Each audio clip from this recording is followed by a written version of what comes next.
Jeg litt forbauset over statsrådens svar, basert på de klare mediemeldinger vi for øyeblikket har om at det ikke opprettholdes ved enkelte sykehusforetak den aktiviteten og de tilbudene som har vært tidligere.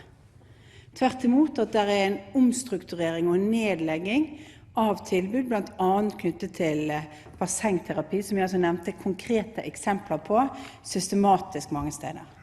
Dette en del av den jobben som gjøres for at folk kan komme seg tilbake igjen på jobb. Og da mitt spørsmål, har statsråden oversikt over hva som foregår ved sykehusene? Den andre siden, det spørsmålet om avtalene og omleggingen av refusjonen for de private fysioterapeutene, som statsråden ikke nevnte noe om. Situasjonen altså at vi har om lag litt mer enn 1000 flere årsverk i denne fysioterapien enn det kommunene de facto betaler for.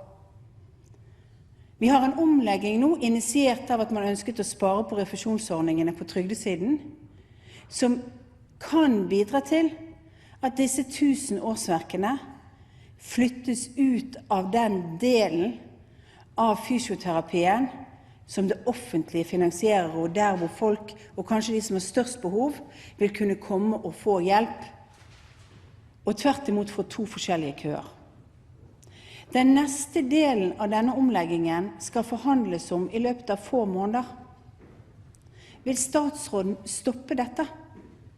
Og dermed sikre at ikke vi får en nedbygging av de tjenestene som skjer innenfor den kommunale fysioterapien?